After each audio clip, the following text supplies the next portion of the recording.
آپ کو لگتا ہے اسلام کی عورتیں ایسی نہیں تھی؟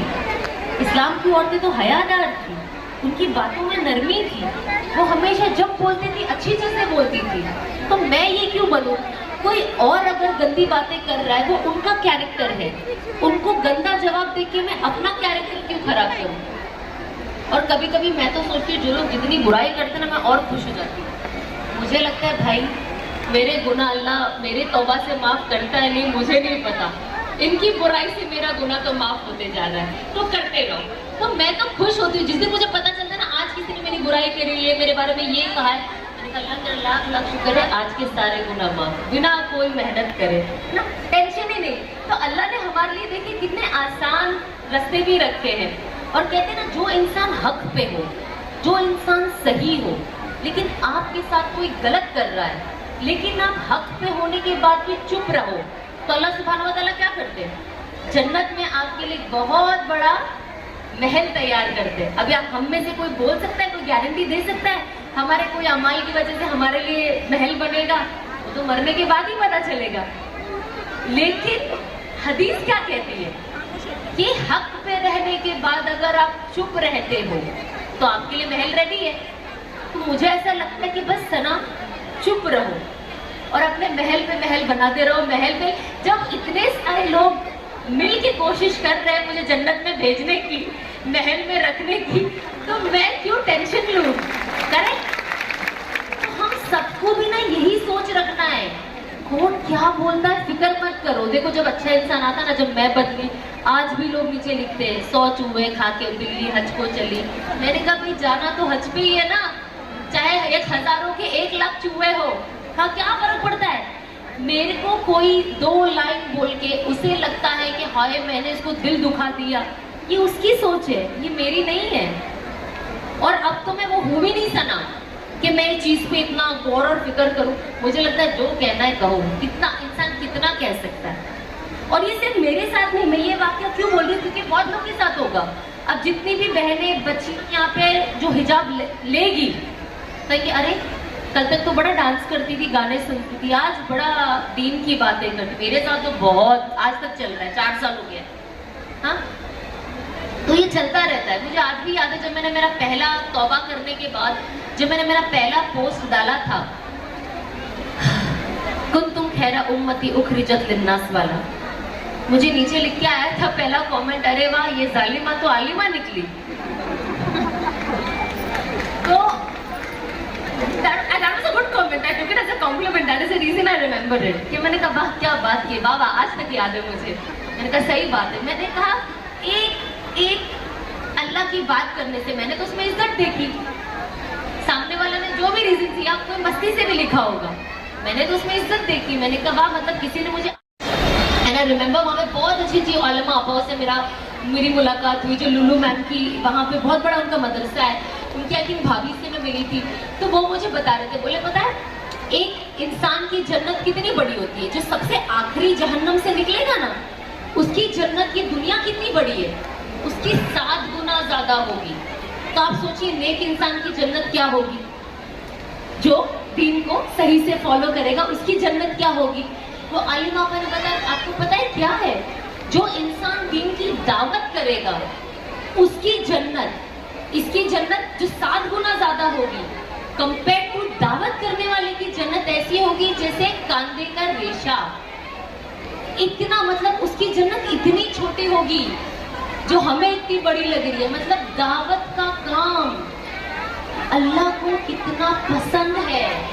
اور دعوت کا یہ مطلب نہیں ہے یہاں آج ادھر بیٹھی ہوں میرے سامنے 100 کا مجمع ہو یا ہزاروں کا نہیں، آپ کے گھر میں آپ کی اولاد کے ساتھ بھی جو تعلیم ہے یہ بھی دعوت ہے نا. آپ اپنے بچوں کے ساتھ، اپنے گھر والوں کے ساتھ، اپنے دوستوں کے ساتھ جو بھی دین کی بات کرتے ہو یہ بھی دعوت ہے. آپ دائی ہی کہلاؤ گے ایز لانگ ایز آپ کے اندر ایک درد ہو کہ اللہ اس سے ہم سب کی مغفرت فرما. دیکھیے انفارچونیٹلی کیونکہ ہم مسلمان ہیں، ہمارے دل میں کلمہ ہے. میں ایٹ لیسٹ میں یہ سوچتی ہوں کہ میری دنیا میں کسی سے جو بھی پرابلم ہو، کوئی کچھ بھی کہہ لے، مجھے جو بھی مسئلہ ہو، اللہ میں اس کو نا قیامت کے دن نہیں پکڑوں گی. کیونکہ میں جب مجھے پتا، ہم انسان سوچتے ہیں نا قیامت کا دن خوفناک ہوگا،